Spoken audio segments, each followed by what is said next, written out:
Ok. Bon, les gars, je vous le dis clairement. Bon, déjà, vidéo un peu spéciale, là. Vous pouvez même voir au niveau de l'accoutrement. C'est pas comme d'habitude, là. Un peu plus décontracté, tout ça. Enfin, plus décontracté en soi. J'ai toujours été décontracté, mais c'est plus le fait que je mette un pull, etc. Et même, là, on va pas parler de rétention séminale. Et vous allez m'excuser, là, je mets un micro de substitution, mais j'ai perdu le récepteur du micro. Enfin bref, c'est pas grave, c'est des choses de la vie, c'est pas grave. Là, aujourd'hui, le sujet, ça va être, comme vous avez vu dans le titre de la vidéo, en fait, j'hésite entre deux sujets à l'heure où je vous parle, parce qu'il faut savoir, hein, mes vidéos là, j'ai créé juste le sujet, mais après en soi, tout vient de ma tête. Tout vient de ma tête, donc bon. Donc là, j'hésite entre deux sujets, mais là, on va voir dans le titre de la vidéo. Ouais, je pense qu'on va faire celui-là, mon gars. Ouais, le sujet de la vidéo aujourd'hui, ça va être devenir ce que l'on détestait. Je rigole parce que en vrai, c'est comment te dire, comment vous dire, c'est ce qui m'arrive actuellement. C'est ce qui m'arrive actuellement. Parce que là, de fait, ne serait-ce que de parler à une caméra, des fois, je suis là quand je vais à la caméra, je me dis mais pourquoi je fais ça? Parce que c'est quelque chose en soi que de base, bon, à une époque quand j'étais plus jeune, quand j'avais 16, 17 ans, ça c'est un truc que je kiffais. À un moment donné, ça m'a saoulé. J'en avais marre de toute cette pression sociale avec les réseaux sociaux. Je commençais à détester les gens qui faisaient la création de contenu, tout ça. Et maintenant, vous regardez où je suis. Je suis en train de vous parler. Sauf que bien évidemment, les sujets ne sont pas les mêmes. Rien à voir avec ce que je faisais avant. Bon, même si, ça j'en parlerai dans d'autres vidéos, c'est quelque chose que je refais, que je suis en train de refaire. Parce que je me rends compte que c'était juste la lumière que j'avais à l'époque, que j'avais perdue. Et que là, je suis en train de retrouver, justement grâce à la rétention séminale, et même grâce aux expériences de la vie, en fait, tout simplement. Oui, bref. J'ai trop de sujets de vidéos en tête à vous faire. C'est un peu ma personnalité. Mais bref. Du coup, oui, je disais devenir ce que l'on détestait. Devenir ce que l'on détestait, le moi je mets entre parenthèses. Pourquoi je l'ai mis entre parenthèses, c'est important. Parce qu'aujourd'hui, on est dans une société où tout le monde se montre dans ses plus beaux jours. Et moi-même, je me présente à vous dans mes plus beaux jours. Là, vous me voyez là, face to face. Vous vous dites que ce gars, il doit être parfait, ce gars, il doit pas avoir ça doit être un mec bien. Pensez-le comme vous voulez, mais il y a aussi ce truc où, les gars, moi aussi, j'ai mes démons, moi aussi, je fais des erreurs dans ma vie. Mais voilà, donc ce truc de devenir ce que l'on détestait, ce truc du moi je, ou bon, moi, pour vous expliquer très brièvement, j'ai grandi dans une famille chrétienne. J'ai grandi dans une famille chrétienne. Là, si on va parler de spiritualité. Et bon, moi, franchement, moi, je suis quelqu'un, les gars, j'aime trop explorer. Moi, c'est quelqu'un, je suis un explorateur. Je suis un explorateur. Et bon, moi, dans la spiritualité, j'ai exploré l'islam. Moi, je me le cache pas, parce que ça fait partie de mon histoire. Je l'assume totalement. Je n'ai aucune honte à ça.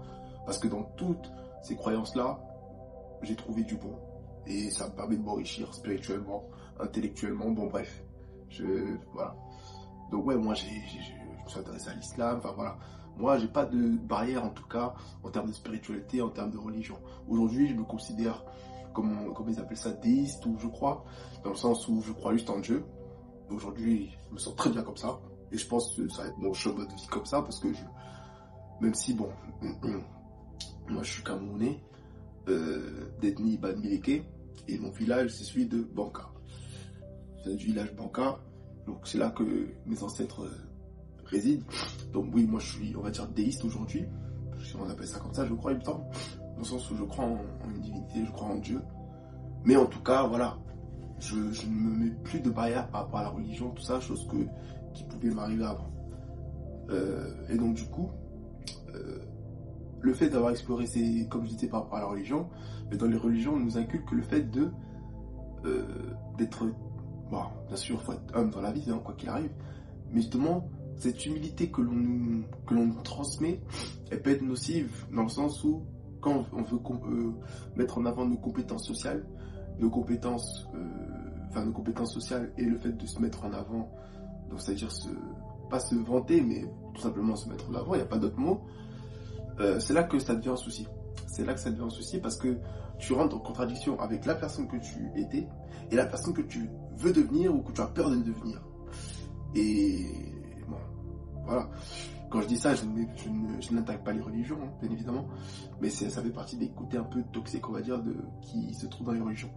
Mais en tout cas, j'ai un très grand respect pour les religions. Voilà. Moi, j'ai aucun souci avec ça. Et donc, du coup, pourquoi je dis ça? Devenir ce que l'on détestait. Comme je disais tout à l'heure, moi, les gars, je suis quelqu'un de passe par les caméras, c'est un truc, ça me faisait peur. Hein. Ça me faisait peur parce que, bon, pendant une période, comme je vous ai dit, je me cherchais spirituellement, et quand tu te cherches spirituellement, bon, ceux qui ont été dans ce chemin-là, ou qui sont même dans ce chemin-là, ils doivent savoir de quoi je parle. Dans le sens où se montrer, ben, c'est vu un peu comme manquer de pudeur, manquer de pudeur, manquer de, comment dire, de sagesse. De sagesse. Alors que, en soi, non, ce n'est pas le fait de se montrer qui est problématique, c'est ce que tu montres.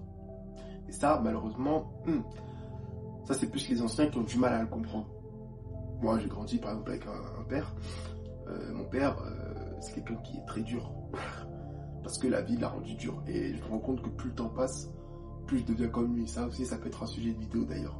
Plus le temps passe, plus je deviens comme lui. Alors qu'à une certaine époque, je détestais mon père. Moi, je vais être honnête avec vous.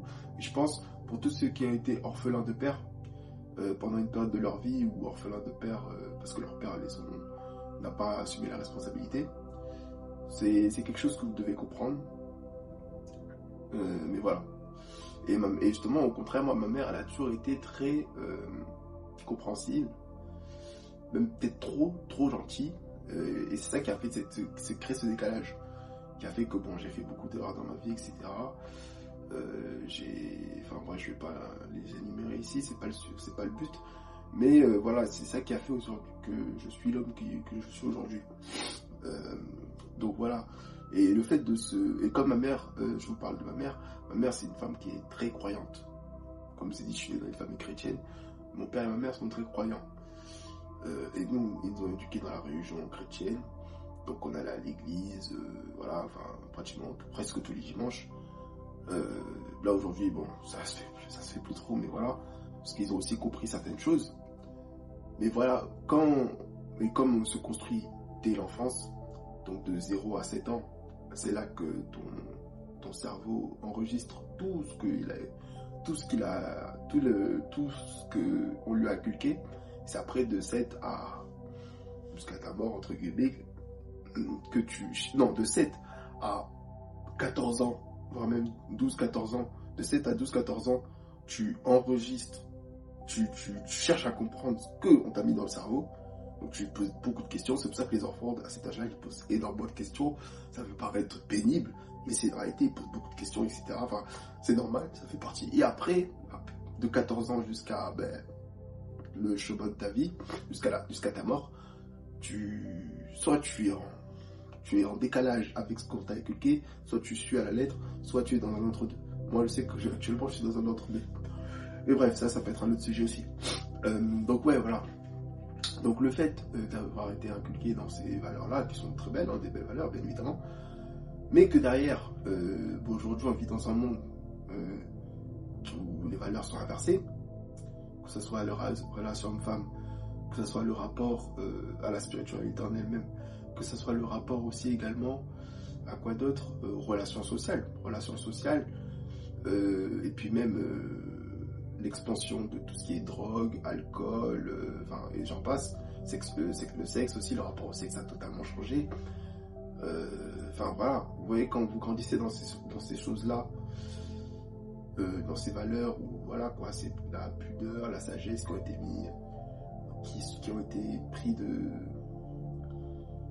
qui ont fait le socle de votre éducation, et que vous, en grandissant, vous vous rendez compte qu'en fait le monde qui est dehors c'est chaud.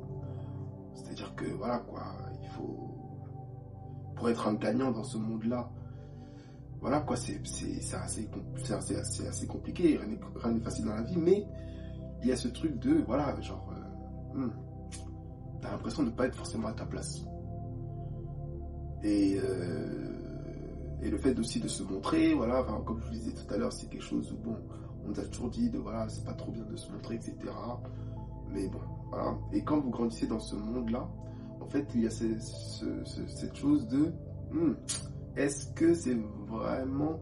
Limite, tu te poses la question, est-ce que c'est vraiment. Ça vaut la peine de vivre cette vie de manière ostentatoire, on va dire. Mais moi, je vais vous le dire, les gars, moi, après, ça reste mon humble avis. Hein. Je suis pas un gourou, je suis pas chacun fait comme. Ça reste un humble avis, comme je le disais tout à l'heure. En soi, ce n'est pas le fait de se montrer qui est le problème, de se mettre en avant, donc le moi-je, comme je fais dans cette vidéo d'ailleurs. Mais c'est plus quel impact, quelle valeur tu apportes à d'autres personnes, à d'autres êtres humains. Donc ça peut être, là par exemple, le fait que je parle de rétention séminale, le fait de devenir la meilleure version de soi-même, un meilleur homme, etc. Ça peut être, par exemple, aussi le fait que je fais de la vidéo à côté, c'est vrai que j'en ai jamais parlé, que je fais de la musique, le fait que, entre guillemets, je divertis un peu aussi les gens à travers mes activités. Enfin, voilà quoi. C'est en fait, les gars, pour ceux qui se posent encore la question de qu'est-ce qu'ils veulent faire dans vos vies et que vous avez un peu ce blocage par rapport à la spiritualité, que vous soyez chrétien, musulman, juif, bouddhiste, n'importe, on s'en fiche, ça c'est chacun son chacun, comme chez nous. Les gars, vivez tout simplement votre vie, même si ce n'est pas facile, même si vous voulez faire quelque chose qui va un peu à l'encontre, entre guillemets, pas de vos valeurs, même si c'est un peu le cas, mais qui va à l'encontre un peu de la personne que vous êtes actuellement. Allez-y. Allez-y parce que c'est comme ça que vous allez devenir l'homme le plus heureux. Bien évidemment, on va pas se mentir, aujourd'hui il y a une société capitaliste, pour faire de l'argent, on n'a pas le choix. Mais avant de vouloir même penser à faire de l'argent, faites quelque chose qui vous plaît, quitte à ce que ça vous fasse passer pour quelqu'un de très narcissique. Très narcissique.